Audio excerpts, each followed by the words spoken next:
If you start a podcast this year or even last year, it's important to think about scalability.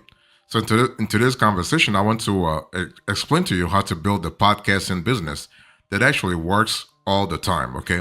It's all about scaling your business, but also making sure that your audience is always finding value when listening to you. The first thing you want to do if you want to build a podcasting business that works is to think about your path. So I'm speaking about your journey. Okay, what are you bringing to the market? What kind of value are you bringing? What is your unique value proposition?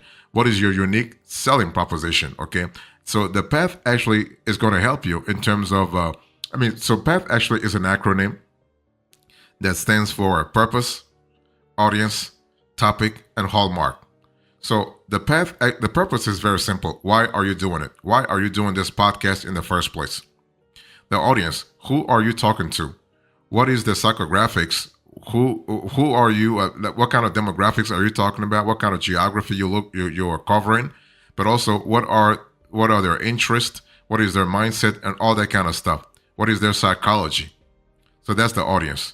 The topic that you're talking about. So if you want to build a podcasting business that works, you have to pay attention to the topic. By the way, topic is not the same thing as niche. Those are different things.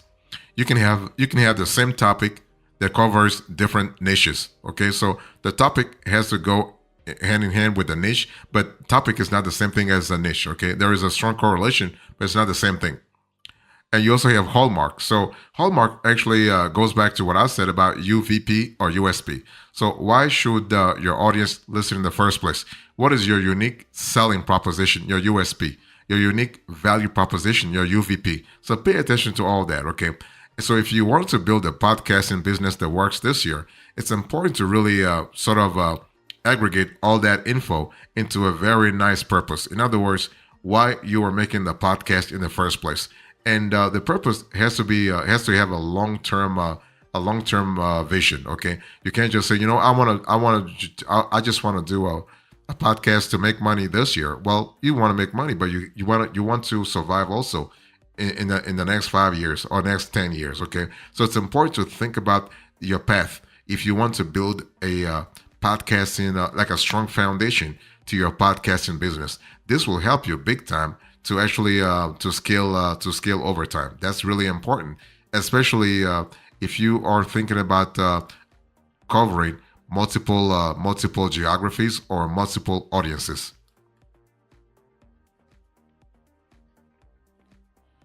The second thing you want to do if you want to build a podcasting business that works, after defining your path, you want to define your show structure and format. And this is really important for several reasons, because every format, every show structure and format has its pros and cons. Let me delve a little deeper here. So, if you want to have a solo podcast, you do not rely on anyone. There are no scheduling conflicts. You are able to build a reputation individually as the authority, as the thought leader when it comes to that topic, right? You call the shots on sponsorship and monetization, and there is no need to split the profits with anyone. That's pretty good. However, it can be intimidating to record alone for the beginner podcaster. It takes practice to avoid a monotonous sound, and it can be less engaging than a conversation. So you got to be aware of that limitation. What about the co-hosted podcast? Well, you are presenting alongside a friend or colleague. Here you are able to avoid the mic fright of recording alone. Good co-hosts create good chemistry and engaging content. You are able to build long-term loyalty with 2 or more hosts, and you can set up a regular recording time to reduce scheduling admin. But on the flip side, you need careful agreement over ownership and responsibility. You need to split earnings, and you have to manage 2 or 3 or 4 people's schedule. You also have the interview podcast. So if you want to build a podcasting business that works, think about the interview podcast. So you want to borrow the expertise or entertainment value of others. The good thing about this interview podcast is that you're able to talk to your heroes or other really interesting people. You can bring in different points of view and varied expertise. You can grow your network, and you can show growth benefits if they share the episode. On the flip side, interviewing is a real skill. It's kind of hard to do a great interview unless you have done it several times. You need to constantly find and approach, potential guests. You need to think about booking logistics and scheduling interviews. And the interview podcast builds less loyalty because there is a new person every week, and you have less spotlight on building your brain. So something to really think about. I mean, of course, there are other formats, but those are the top three formats you can think about. So, but if you want me to talk about the roundtable format, the documentary format, the docu-drama format, let me know in the comment section, and I'll certainly be very happy to expound on those formats. If you want to build a podcasting business that works this year, you want to establish your podcast brand. Branding is going to help you big time. Branding is going to help you actually differentiate your podcast in a very competitive industry. Brand is going to help you actually attract the kind of sponsors, the kind of brand deals you want to have. Okay, and the thing is that when it comes to podcast branding, you have to understand that it's an all-in-one, because you want to really make sure that you are choosing a good podcast name that really resonates with your audience, that also can really convey a positive image about your brand, about your show in the first place. Okay, so one thing I want to say here is that when it comes to branding, you have a lot of options. You can actually go with the clever name. You can choose the descriptive name. You can use your own name. If you think that having your name is going to help you, you can use your own name. Like if you think about your own name, for instance, you have the Mel Robbins podcast. Mel Robbins is a fantastic host. She is so brilliant, and it makes sense to have her name there. Or the Tim Ferriss show, the Liz and Sarah show, or Ask Lisa, the psychology of parenting. So again, you can choose your own name, or you can use actually a descriptive name. What is a descriptive name? Well, the Diary of a CEO, The Rest is Politics, and how other dads dad. Okay. Or you can just choose the clever name, like Beyond the Bump, Behind the Bastards, or Should You Really Eat That? So that's really it's really up to you to see what really works for you. Okay. So that's for naming. You also need to think about finding music for your podcast. So there is no rule to say your show must have music, but many podcasters included a theme to add a bit of polish.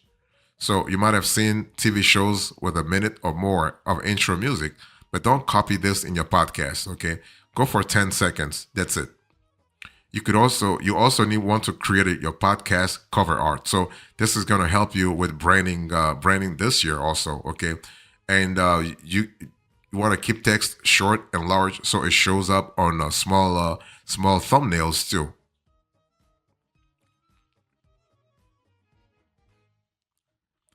If you want to build a podcasting business that works this year, you want to set up your podcasting equipment properly. Let me break it down for you. When I speak about podcasting equipment, I'm speaking about audio equipment. I'm speaking about USB microphones. I'm speaking about microphone stands. I'm speaking about portable setup for in-person interviews, and I'm also talk about other gear.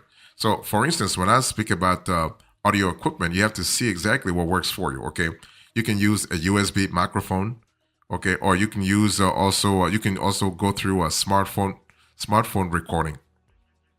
So when it comes to top USB microphones, you have the Samsung Q2U or the Rode Podcaster. You can also think about microphone stands, or you can have a portable setup for in-person interviews. Okay, and there you can really think about the Zoom PodTrack P4. I mean, there's a lot of equipment when it comes to podcasting anyway. So let me know in the comment section if you have a specific question that could really help your podcast. And in terms of other gear, you can think about good headphones. You can think about the Logitech C920 webcam or podcast mixers and interfaces. You also want to pick your recording and editing tools. So if you want to build a podcasting business that works, think about your recording and editing tools. You can think about online call recording software, for example, Alitu. You can think about Zoom. You can think about Riverside. You can think about Squadcast. Okay, so that's for online call recording. What about audio editing tools plus solo recording? You can think about Audacity. You can think about Alitu. You can think about Adobe Audition. You can think about GarageBand, for instance. And you can also think about, like, you can think about whatever works in your specific industry. In other words, what your rivals are actually using, what other podcasters are using in your niche. You can always ask around and see what works in your specific industry.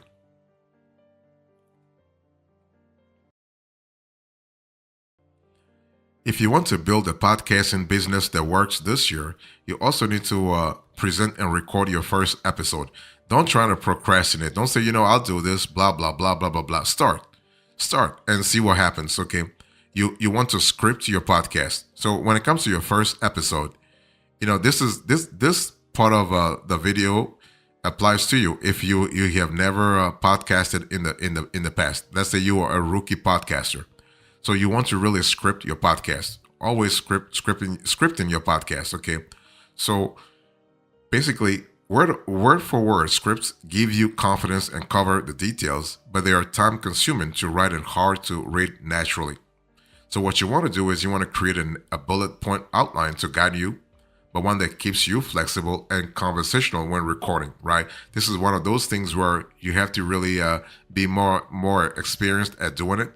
Because when you think about it, the intimate nature of podcasting is far more suited to a conversation instead of a sermon. So feel free to use more detailed scripts in the early days, but try to work towards more flexible, natural outlines over time. So that's going to help you. And you want to also learn how to talk into the mic you have, because every mic is different in terms of settings, in terms of quality, okay, in terms of audio. So pick one mic that really works for you. Also, think about editing your podcast. So if you want to build a podcasting business that works this year, editing is going to be very important. Why? Because you want to remove awkward poses, for instance. You want to remove ums, ahs, all that kind of stuff. Whatever. You want to really remove those to really have a more flawless, if you will, and more like a smoother podcast. Okay, that's an important element. One thing you want to do here is that you want to understand that you can use software. You can use software to get the job done. That's a lot easier for you, by the way. Or you can just outsource the editing to a third party. So there are companies that actually will take care of everything for you. All you need to do is just upload the podcast file, the audio files to a page, to a web page, and then their team will take care of it for you, and then send you the completely edited let's say episode, or let's just version of the show.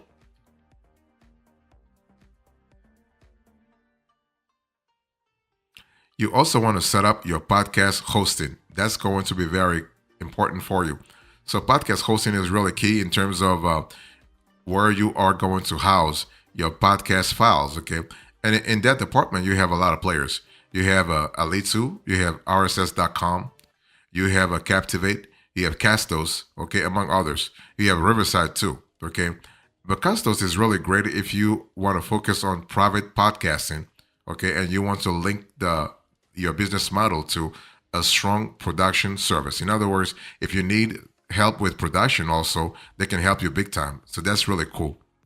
And also, you also want to think about your podcast website. So you can really publish your show notes and player. Do not actually host your podcast on your podcast website.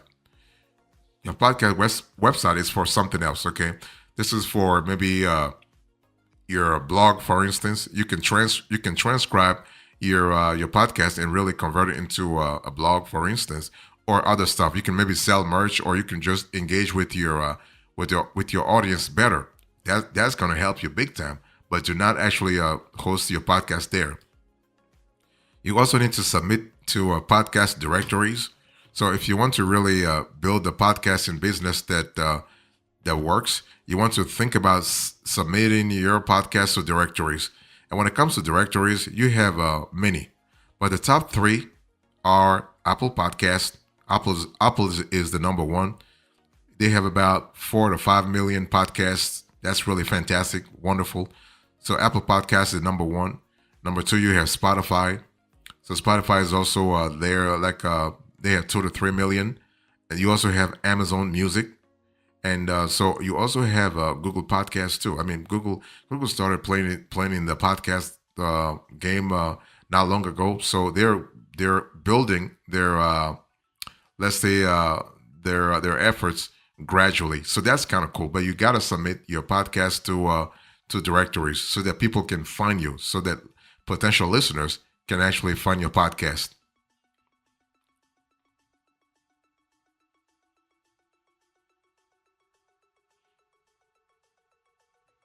If you want to build a podcast business that works, you have to think about launching and growing your podcast. Okay, it's one of those things where just simply a hit and publish is not going to make things happen overnight. You have to really go at it. You have to be consistent, and most importantly, you have to have a vision. And that vision is going to help you actually scale your podcast. Okay, so once you want to first think about getting your first 100 listeners and beyond. So when it comes to a podcast promotion, growth, and visibility, you have a few things you can do. You can think about social media. Social media will help you big time. Why? Because social media will give you the foundation you need to actually reach out to a larger audience. I mean, a larger fan base, if you will. Okay. For instance, Facebook or Instagram, you can actually create Instagram Reels or Facebook Reels or even YouTube Shorts to actually promote your podcast, your long form podcast. The reels are actually short form, so like 30 seconds, 20 seconds. Okay, don't really get into a long form video when you actually are on Facebook. The whole idea is to actually make people interested enough in your podcast and go watch actually the long form show. But one thing you want to do also is that think also about LinkedIn.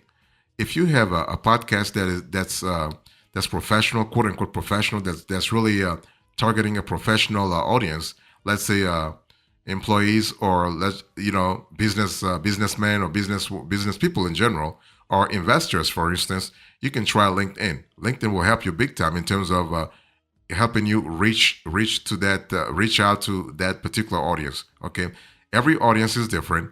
Every audience has their own let's say desires, or let's just say needs, and you have to really tap into the needs of your audience and see where they're at. And this is where you are going to promote your show. And this is where you're going to think about launching the show in the first place.